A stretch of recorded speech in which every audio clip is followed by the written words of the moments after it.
Okay. Hey, everybody. All right. Tonight, we're going to wait for a couple people to jump on here. Tonight, we are going to be talking to Christian Jeff Goldblum memes. So, obviously, that's pretty specific.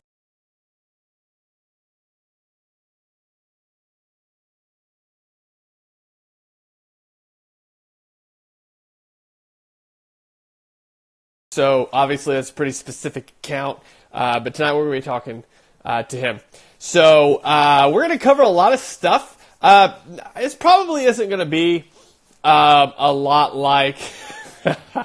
I'm sorry, I'm laughing at Worship Leader Prob's comment. This isn't going to be like a lot of the other interviews I've done, in the sense that we're going to have a lot more of a conversation than really an interview. Because I know we know each other fairly well, as far as we DM a lot. So as soon as he requests to join on here, we'll kind of get into it. We're going to talk about youth ministry, like I said, kind of the Christianity and Christian culture. And then we are also going to talk a little bit about there's comments, as everybody has probably heard. If not, we'll brief you. But we're going to talk about some stuff. Hey, what's up, dude? Oh man, I'm so sorry I was running late, man. Thank you for hopping on. Yeah, absolutely. Crazy couple days for me. So good deal. So we want to start, obviously we only have an hour, so we want to jump into it. But before we get into it, I want to introduce you to people that maybe they're not on Instagram a lot and they don't know you. Just give us like a kind of a brief scenario of your extremely niche meme account. Oh my goodness. Basically, I run a meme account that only uses Jeff Goldblum for pretty much 90% of all of the memes. And that's really difficult to explain to pretty much everybody I ever run across. Just because everyone's kind of like, oh, you run a meme page? What do you do? And I'm like, well, just Jeff Goldblum. And then it's immediately followed with, why? Why are you doing this? It's a valid question, yes. Yeah. I pretty much, it started as an inside joke and then kind of blew up unexpectedly. And I remember I got a message from you, actually, and you were like, let's see how long you can keep that up, because there's no way you can. I will admit here, I did not think it was a possibility. The doubting Thomas of the situation. I was just like, how long can somebody honestly make memes with only one person? And they're only Christian ones. How? Yeah. Now, to give you credit, I very much underestimated how many pictures and how many movies Jeff Goldblum was in. I am not an aficionado of Mr. Goldblum and was totally unaware of just how big of a catalog he has. So, good job. I was too, because that's my thing is, I think a lot of people, and I get this question sometimes, they'll be like, how big of a Jeff Goldblum fan are you? And I'm like, I like Jeff Goldblum, but now I really have to like him because I have a whole page just dedicated to him. So now I like him more than I did originally. Gotcha. But all right. I'm sorry. I'm trying to ignore these comments from our fellow meme pages. I'm going to have to turn the comments off, guys. Yeah. Okay, so let's go into, like I was telling everybody before you jumped on here, this is going to be a little bit different. So it's not really be an interview. I think it's going to be more of a discussion, really, more than anything. But nice, I like that a lot more. So you are in youth ministry, correct? Yep. Yes, I am. Gotcha. Yep. So how long? Well, let's start with this. How did you get into that, and how long have you been doing that? Well, so that's kind of the crazy part is I just started this year. Originally, I worked for a camp. I was running activities, and I was a camp counselor with youth. I did that in the summers and worked full-time there for a little bit. And then I ended up moving back to my hometown and pretty much started attending my home church now, and attended there for almost 3 years. And then beginning of this year, suddenly just, felt that kind of that call where I was like, oh no, wait a second. Does this mean what I think it means? Oh no, is the reaction that we all have. Yes. Yeah, we were like, oh wait, how much time do I have to spend with all of the youths? Yeah, and it ended up that I went to the lead pastor at my church, Brian, and I was like, hey, I'm thinking about this. What do you make of it? And he looked at me and he was like, Johnathan, I had this conversation yesterday about you with my wife. Oh, wow. And the thought of you going into the student ministry. And at the time, the guy who was currently doing all the youth stuff, he was going to be planning a church.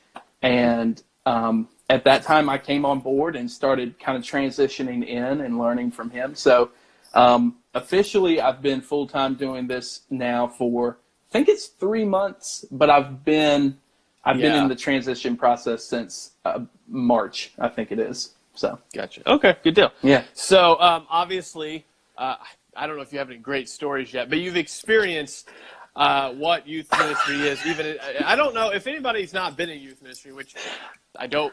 I guess you could follow this account if you're not, but everybody knows that it's like there's no like tipping your toes in. It's kind of like you're getting pushed into the deep end, and you thought you knew how to swim, but you don't. Yeah.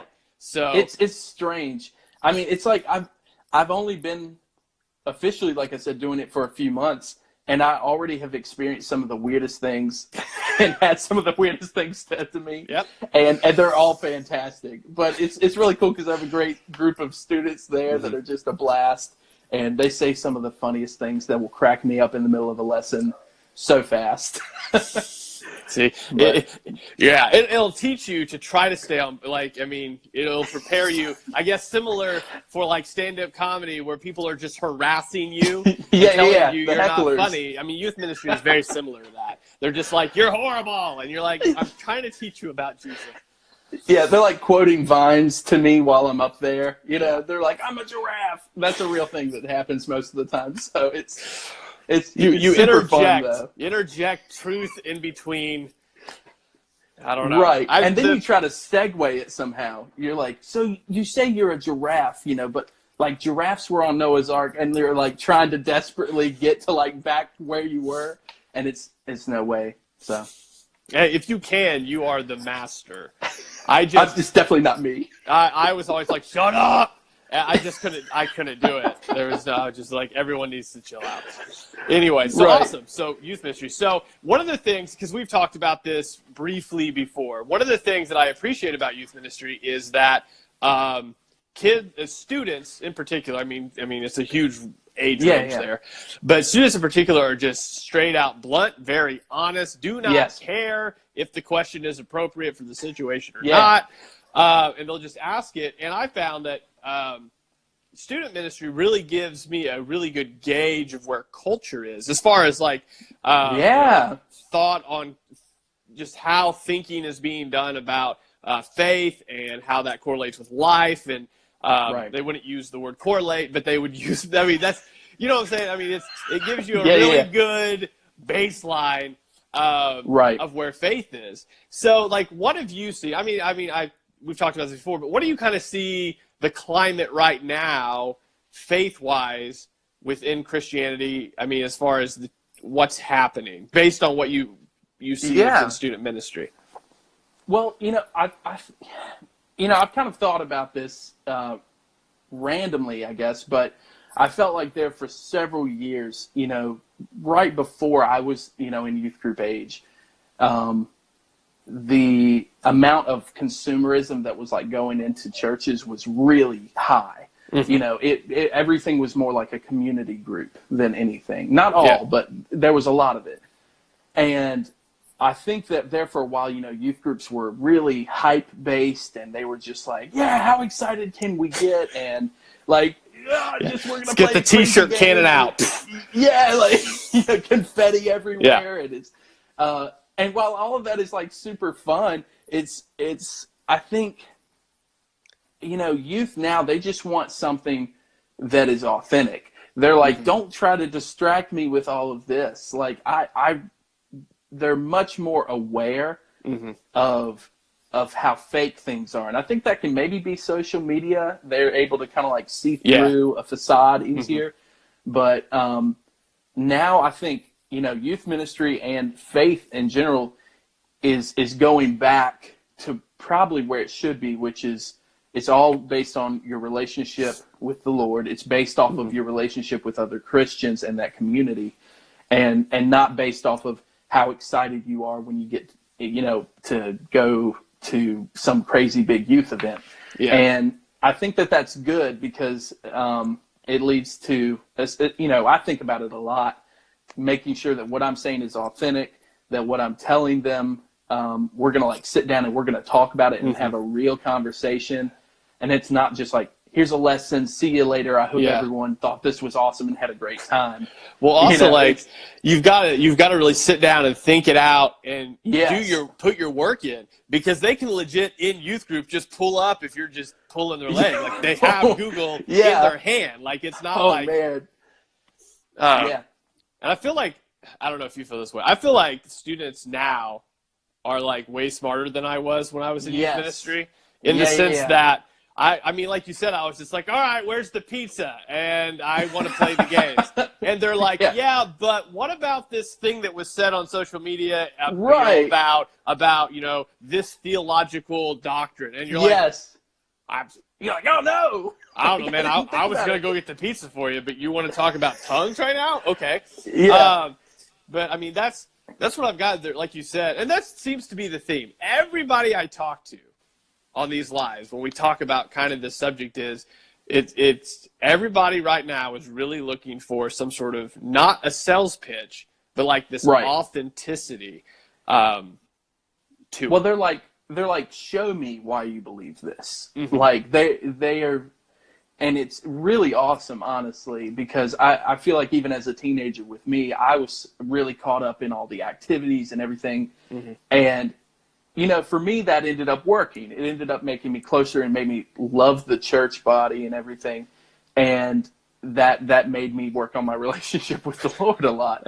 And now, you're starting to see that they're like, look, if we want to go have fun, we can go have fun with anybody right now. But a lot of them, it's you need to utilize that time with them to be like, I'm going to straight up teach you these really tough things, and I'm going to try to show you application to your own life, because that's what they want. They're like, show me why I should believe this. Yeah. Like I'm not here for fun. I'm here for you to prove it to me. Yeah. So.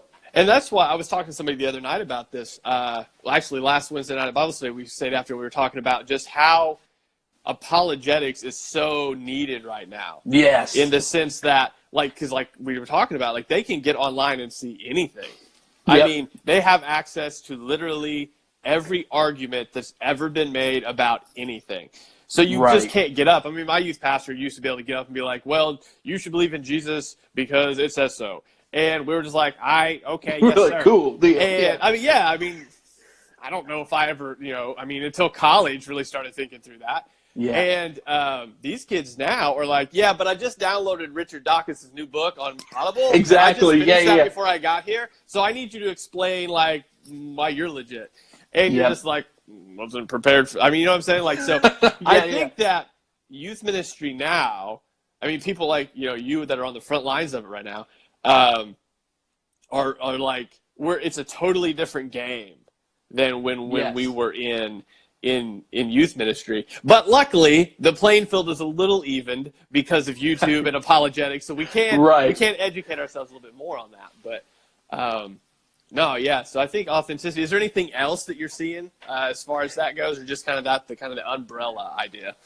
Well, I think that just in general, not even talking about just youth and students, Christians now, if they are completely sold out and they actually believe it, they are now more forced to know what they're talking about and know apologetics, like you're saying, because there's so much input from the internet, from just people being more outspoken about not believing, that you're going to have a lot of people throwing a lot of information at you. And so it's like, if you're a Christian and you have put your faith in Jesus and you believe this, you better be able to just pretty much argue your butt off about it and be able to really show people why you believe it and Yeah. show them like, hey, this is the reason and the logic behind it, not just the faith portion.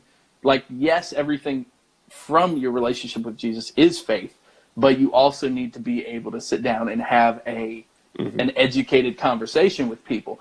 Yeah. And so I think that's, it's moving down into the students and the youth, because they're like, we're getting asked this at school, we're getting asked this online, and it's much more difficult for them than it was for me, where I was like, I'm a Christian, I play in the youth band, and and everyone was kind of like, we're cool with that.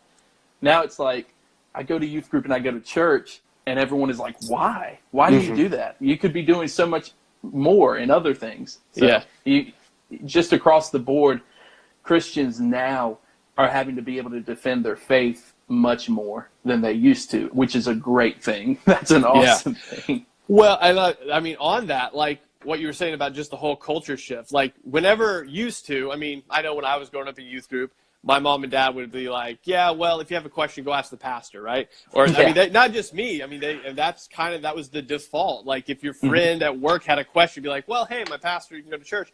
Where most people won't step into church at all anymore. Right.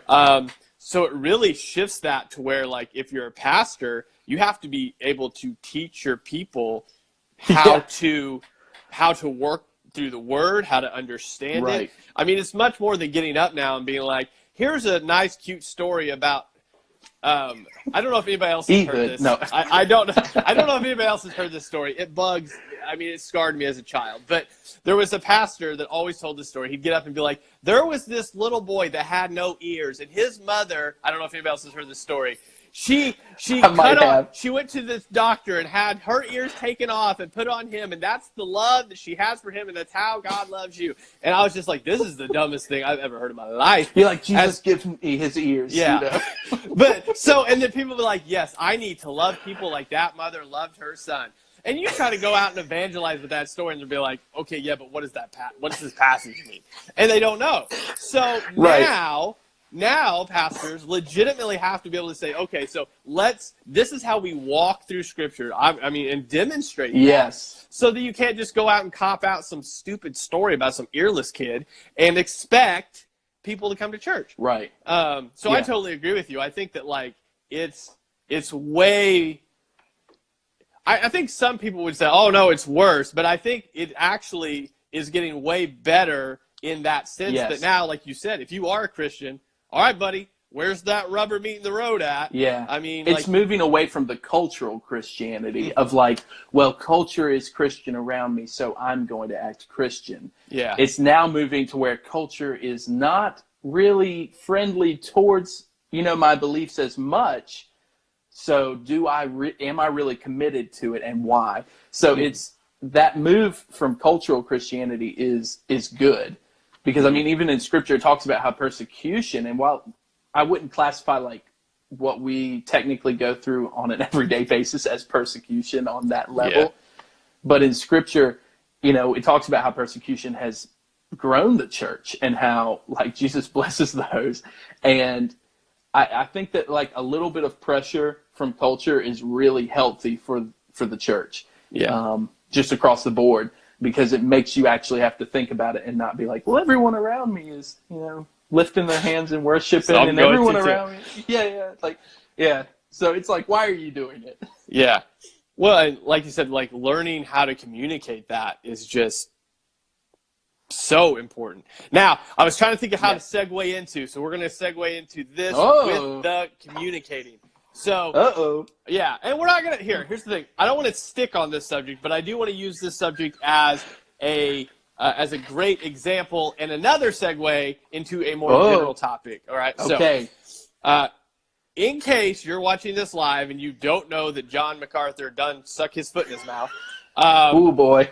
Basically what happened, the very short version of it, is that he was playing word association at a conference with Todd Friel. And Todd Friel said, word association, your word is Beth Moore. And then John MaCarthur said, go home, as his association with Beth Moore. And then later on, seemed like he tried to save he tried to himself recover a little bit, but yet still in the recovery was just like, I'm still not gonna really be nice about it. Now, yeah, as someone that posts memes a lot, in sort of the same vein, let me say that like how we communicate things are super important. So in the same regard, and we talked, just so everybody's watching, I'm not just throwing this here at Johnathan. We talked about this earlier. In the same vein, there was a video that I shared not too long ago of, oh my gosh, Paul. You got it. You got it. I don't it's know. It's not a dryer. Washer. Thank you. Yeah. I like it. Anyway, Paul Washer was addressing a similar subject, as far as this subject, overarching subject being women pastors. Now, not going to be talking about this on this live. That's a totally separate subject. It's about It's about how we as Christians approach a topic that we believe in, while at the same time, like, communicating it in a gracious manner.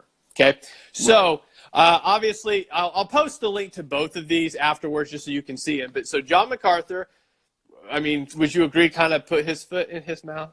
What was your Here's the thing. What was your take on the clip, and then we'll talk about the Paul Washer clip. Well, I think. Well, first of all, what if all of a sudden I was just like, I don't think he put his foot in his mouth? Oh, you would be true. like, whoa. You don't have to. Hey, that's what these lives are about, man. I do. I think you're totally right. You're like, this is, it's like, go home, Michael. So I really do think he put his foot in his mouth.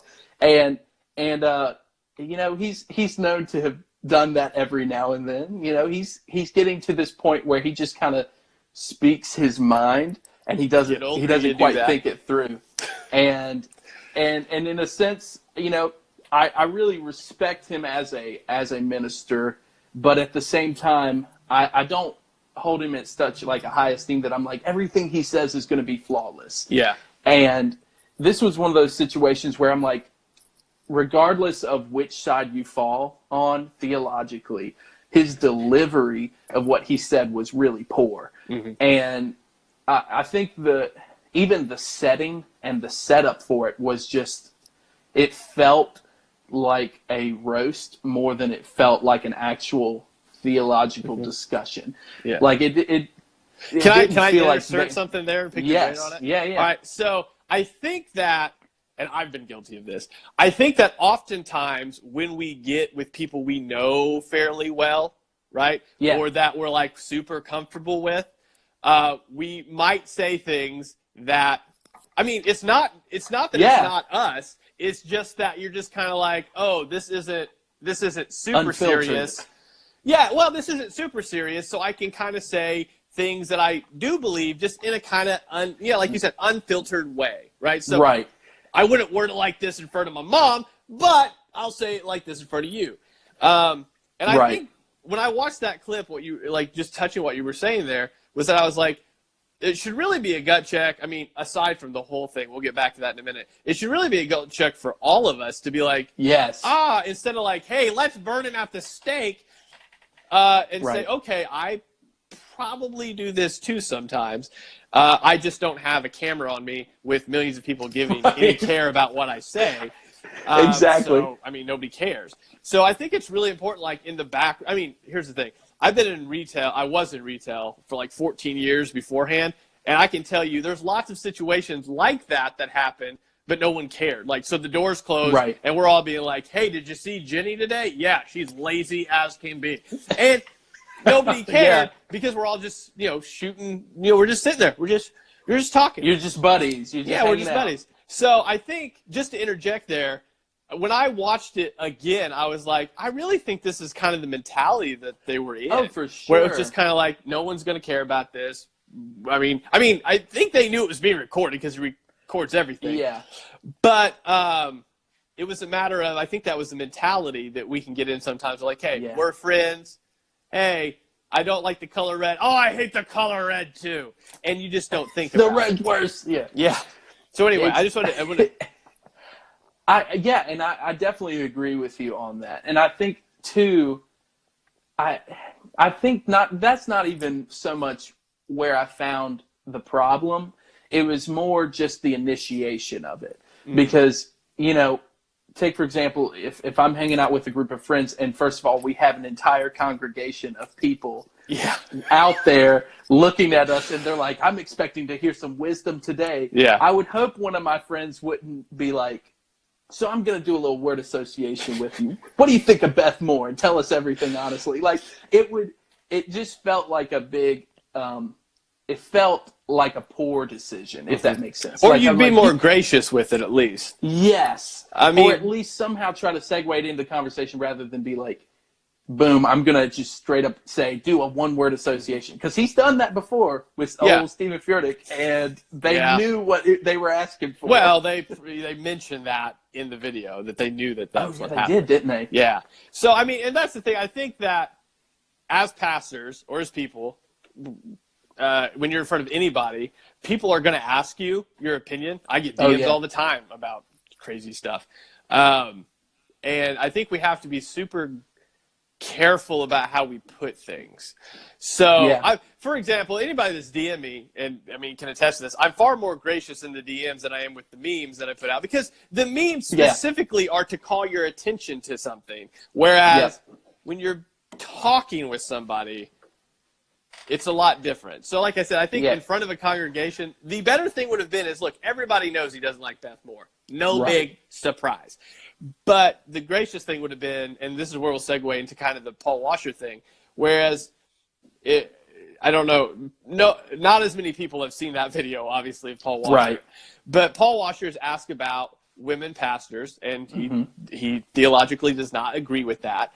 But he's very gracious in his response to it, in the sense that basically at the end he says, if there's women's pastors, it's a rebuke on the men because they're not doing their job.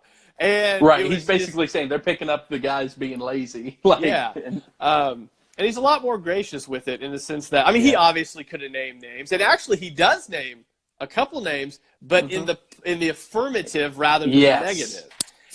So what was your takeaway? I mean, I know I just kind of told the whole clip here, but what was your takeaway from that? Yeah, from Paul Washer? Yes. Okay, so his was very gracious, like very calm. He had his opinion. He explained it well, and he explained it in a way that he was able to biblically support. But it didn't feel like he was roasting anybody. If anything, it just made him sound like he really appreciated women who were theologically sound and were really helping people out. He was showing his appreciation while also stating his belief. And I think it was just a really good example of, for him, like truth combined with love. And I think that's the biggest thing, is that the contrast with the MaCarthur clip was right at the beginning of MaCarthur's. It felt like he was stating like what he considered to be true with not any love or consideration. And then, like you said, kind of at the end, he tried to back out and be like, oh, I'm sorry, I might have spoken. And I kind of felt bad for him in that moment. And but Paul Washer, I felt like he's very tactful with the way he approached it. Regardless of what a person's view is, they could watch that video and be like, he wasn't mean about this. He just stated what he believed. Yeah. Which I think, I mean, and then, well, like I said, we'll use this to segue into the bigger conversation here, which is, I think, what's important whenever, I think we all, especially in the comment section, can learn this. Oh, man. In the sense that, I mean, we can, look, there's going to be times that we are going to have to just be like, look, we're not going to agree on this. It's just not going to happen. Thank you for your conversation and input. Yeah. Because, I mean, I'll throw stuff out there, and I'll get some. I mean, there's been stuff I have thrown out there where people have DM'd me and I'm like, hey, you know something? You're right. Or, like, the conversation was very helpful. But I think, so how do you think going into, so what we've already talked about Christian culture, being authentic, holding to the Bible, and all of those sorts of things, how do you think, with all that knowledge we have, right? So people want to see authenticity, but as Christians, we have to be firm in the Word. How do you see all of that coming together to be effective in our evangelism? I mean, I think one of the biggest is just your demeanor. I think that can be one of the biggest problems, is you have a lot of guys out there that they're speaking truth, but they are angry about it. They almost seem like they're yelling at everybody. They're like slamming Bibles and they're like, and I feel like that approach, you can be firm, but also be kind in how you're saying something. You can be steadfast in what you're holding to and still end up, saying it in a calm manner or in a very like low anger mode. That's the only way I know how to put it. Low anger mode is a great start. And I feel like next time I get mad, I'm gonna be like, I'm entering low anger mode right now. It's like computing. So, I think that's one of the biggest things is because I feel like an unbeliever, if you approach them and you're like, here's truth, but I'm acting like I'm already mad at you, they're going to immediately shut it down. They're going to be like, I don't even want to talk to you. You don't care about me as a person. You don't care about my feelings or my like emotions that are happening or what I'm going through. You just care about yelling at me and being upset. And so I think the demeanor plays a really big role in that. You can go up to a person and be calm and be like, hey, here's what I believe, and like I'm going to explain it to you, and I'm going to tell it to you in a calm way. And I mean, I think that's a really good start. It's just your demeanor. Well, and I think, like you said, the demeanor of it plays into the fact that instead of me, so all I think of, and I don't know if anybody can relate to this, is I know when I went on any trips or conferences, things like that, it was always like, hey, pass out a tract, or like, hey, go hug a random person and tell them about Jesus, which is just like, for me as an introvert, like leaning that way, I'm like, that's, right. I guess I'm out. We're not evangelizing today. Right. But I think, like you said, the demeanor of it is where we're entering into a conversation rather than I'm going to blow my points at you and you better just listen. Which, I mean, going back to youth ministry, that was so eye-opening to me because, like I said before, I mean, to go kind of back to the beginning of the conversation, I'd be preaching something, and then one kid be like, yeah, but hold on, and stop me dead sentence. And you're like, I guess we're talking about this now. Well, I mean, we would a lot. Yeah. Like, we would follow that, I mean, as reasonably as we could. I mean, eventually you'd have to cut it off. But, I mean, follow that bunny trail because that's where their head is. So I could, teach this great, I mean, we could talk about the Trinity, right? But if they don't understand Holy Spirit and they stop me there, I guess we're stopping at the Holy Spirit. We're just going to go down that. And just have that conversation, about, because like you said, I think we so underestimate like what people are going through or what they have been through and how that affects the entire way they're processing something. Right. So, the demeanor, I think, is a great tip as far as how you just approach it. It's a conversation. It's not like the stupid track. I was, again, scarred by tracks. Every time I go into a restroom and there's a track on the urinal, I'm like, what? You're like, I just look at it and go, really? Okay, first of all, you think I'm going to pick this up in a public restroom on top of a urinal? And if I did, I don't know if I'd want to be converted in front of a urinal. You're just like, I'm going to move this very carefully. I don't know how close it's been to anything. I just don't feel like urine tracts are the best form of evangelism. So I worked at Lifeway. I don't know if I've told you this, but I worked at Lifeway for like 4 years. Okay. And in those 4 years, my dislike of tract just kept escalating. And I would see like someone walk in and they would like have this kind of jazzy walk about them all the time. And they'd be like, where are your tracts at? And I'd be like, they're in the back, where we don't want to see them. And they would go all the way back there. They'd come back with like this whole thing that had like a sun on it, and it had like sunglasses on, which doesn't make sense because it's the sun already. And they're just like, I'm going to hand this out. Yeah, because I found it. I found the biggest flaw in the tract, and it's the sun with the sunglasses on. But then I would sell them to them, and inside I just wanted to be like, everyone just throws these away, right? Everyone. I feel like the general view of that form of, I don't even know if I should even say it's evangelism. Yeah. Because I would almost say it works against the cause because everyone sees it and is like, that's the worst. First of all, the worst graphic design I've ever seen. And second of all, I'm throwing this away. And it doesn't, it needs to be person to person. That's the part of being bold with your faith is you going to a person and actually investing a conversation with them. Yeah. And standing firm in what you believe while also being kind and generous with your time and allowing them to speak to you about what they're thinking. That is the boldness. Setting a track on a urinal, I would not consider to be very bold. They're like under the cover of darkness, like no one will ever know I evangelized here. You got me started on the tracks. You're good. You got to get me away from them. No, it's good. It's good. So let's go, because obviously we've been a little serious this whole time. So let's go more lighthearted here a second. What is the craziest thing that ever happened to you at Lifeway? As far as just like, you're like, if you're not Christian, you're not going to understand this, but in this Christian bubble of Lifeway, it happened.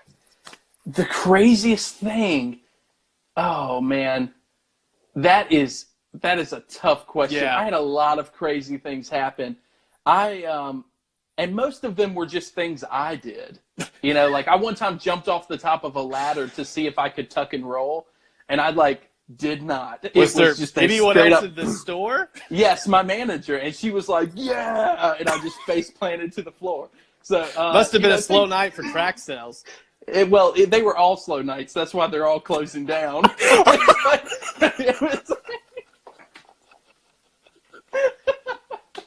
We had a lot of time. We had a lot of time to do nothing. Yeah. It was all slow nights. No, it was. I'm using that as the promotion for this. Hey, you need to go watch this. They were all slow nights. That's why they're closing down. And I think, are they still open? I need to tag them. Yeah, they've still got their social media. They still got it. You should go for it. Okay. You're just like at Tom Rayner. But basically, this just became a roast of tracks and Lifeway all of a sudden. I loved working for them as a company, and it was really awesome because we did get these really random ministry opportunities where, like, I had someone one time come in and they were like, I need you, like, my son died and I need a funeral written. And this was after I had taken a position of like a church solutions specialist. Okay. And didn't know so that was I a thing. ended up, no one did. That's one more reason. But it was, I took a piece of notebook paper and I went to the back and I wrote out a funeral sermon. And she came back like 2 hours later and I handed it to her. I was like, I hope that this is used. I don't know if this will do anything. And she came back like the next week and one of her son's friends had gotten saved at the funeral after it. And so that was like one of those moments that I was like, oh, what? I would have never thought that would have happened. Yeah, you're just in the back going, I'm just screwing around. Okay, let's hope this works. Yeah. I was like, and God's like, hey. My terrible handwriting. Psych, someone got saved. And I was like, oh no, my preconceived notions were just destroyed, but I'm glad someone got saved, There you go, it worked for you. It worked for him. I'm trying to think of the craziest thing that ever happened in life. That would probably be one of the top ones. I had a lady one time, she came in, and I'd never met her in my life, and she was German, and I just remember her walking up to me and being like, you worked with youth this past summer, didn't you? And I was like, yeah, I sure did.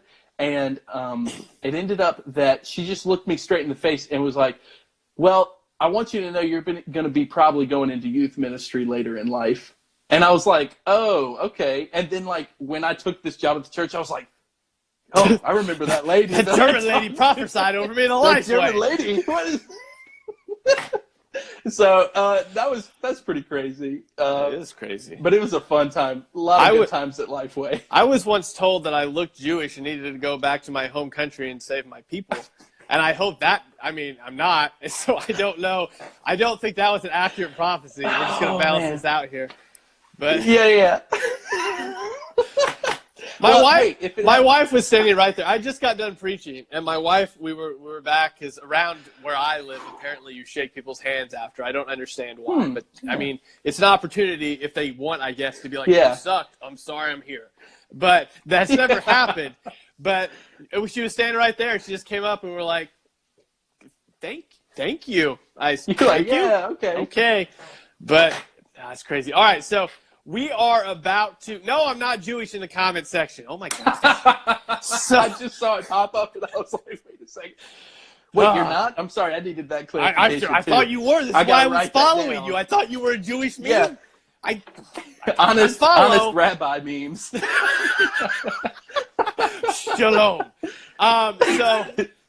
So we're gonna go. So we got about 15 minutes. Whoa, left man! Before we get cut off. Oh, for real? Wow, that was so quick. Yeah. No. Hey, you're so fun to talk to. But I'll blow smoke up your butt here in a minute when we end. So so we got about 10, 15 minutes left. So yeah. Oh, now they know I'm reading, and now they're commenting again. We're gonna have to see stop. it. So okay. Down at the bottom.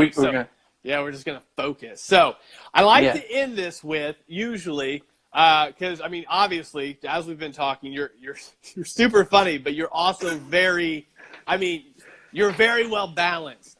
Thank you. Yes, you're very well balanced. Tell that to my manager that saw me fall off the ladder. Just saying. Poor 4. Not in that one.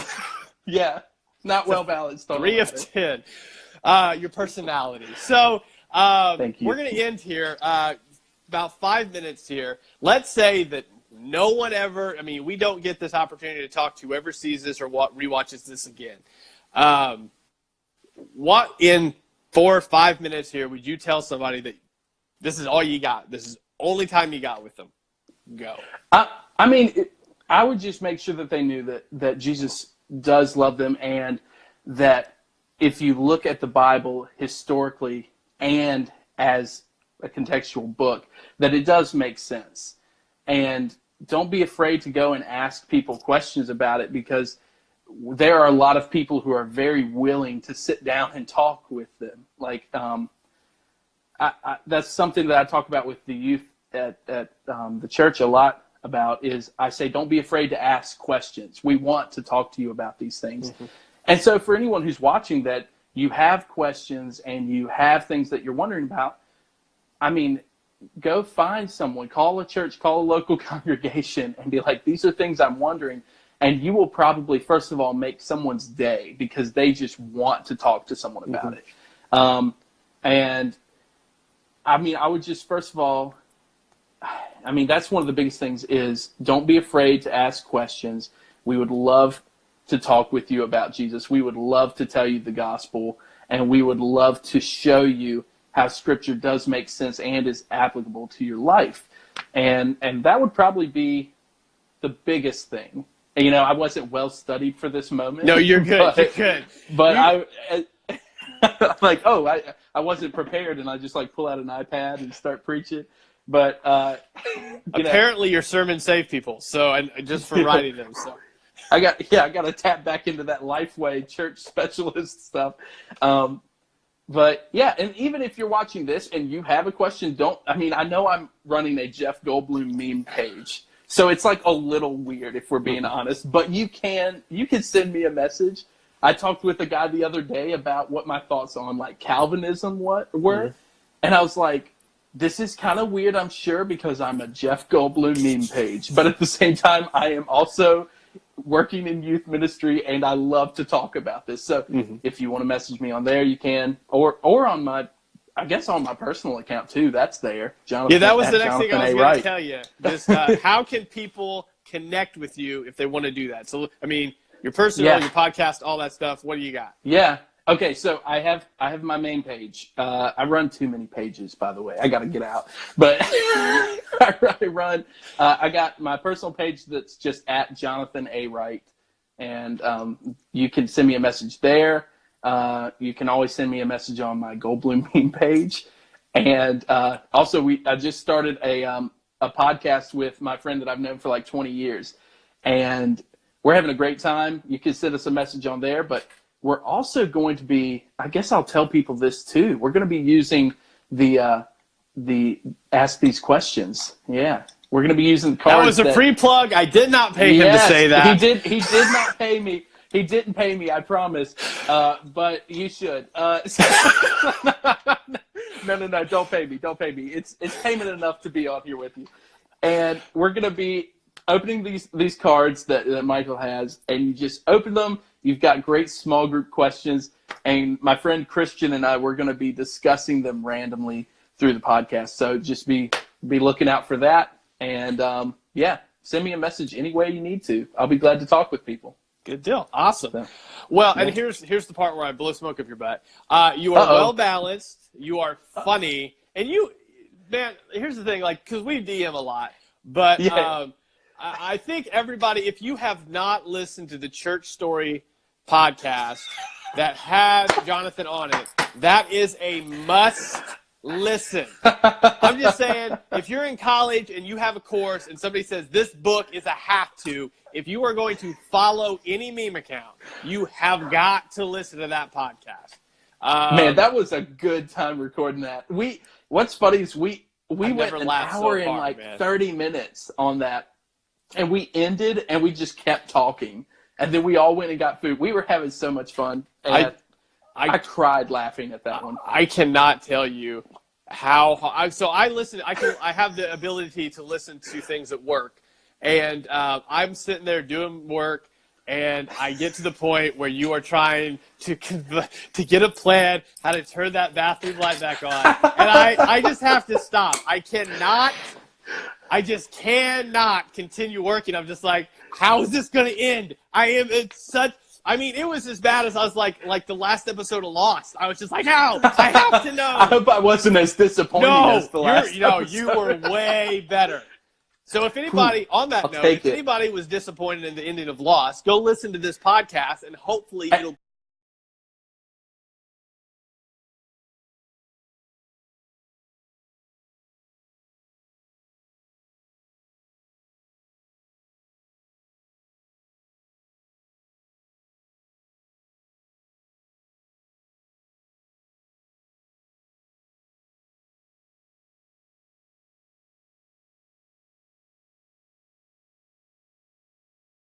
be redeemed a bit for you. Just pretend that that's the ending to Lost, and it'll make about as much sense as the actual one. Dude, I love talking to you. We are going to have to do this again sometime. Yeah. I had a blast. If I am ever down where you live, I have got to. If some random person comes up with a bear fruit hat on, knocking on your door, there you go. There, I'll be like, "Hey, Johnathan, open up." And I'd be like, no. All right, cool. I got you. I'd be like, I'm not interested in Watchtower. I'm sorry. I look Jewish. I don't look like a Jehovah's Witness. Oh, that's right. Sorry, I get them confused all the time. No, I don't. Shadow man. All right, man. Yeah, Before we get kicked off here, thank you for coming on. Super duper appreciate it. So fun to talk to you. And I think that was probably the best segue from serious to hysterical that we could have pulled off. We are experts. So anyway, look, I blacked out through the whole thing, so we'll see how it goes after I watch it. Okay. All right. Thank you for having on, man. I will talk to you later. Thanks, man. It was awesome. Bye. All right, guys. So that was a great conversation. And this will be up for 24 hours. Until Instagram obviously takes things down, because it's just like, no, you can't have it all the time. So it'll be up for 24 hours. After that, it will be on our YouTube page, and you can rewatch it there if you so choose. And I'd encourage you, if you did miss any of it, we did cover like a lot of topics. So going back and rewatch it and send some comments on that kind of thing. Next month, the first live that I have in November, we are going to be talking to the guy that, I don't know if you saw the meme. It was the meme where it's the Oceans meme, where it goes from Hillsong's Oceans into like Screamo. We are going to be talking to the guy that makes those. And I am so sorry I've forgotten his name. But anyway, he's going to be on. So I think that'll be super interesting, talking about specifically music, how it affects the church, and how Screamo worship music is a thing. So thank you for watching. Thank you for following. Thank you for joining the conversation. I will talk to you guys next time. See ya.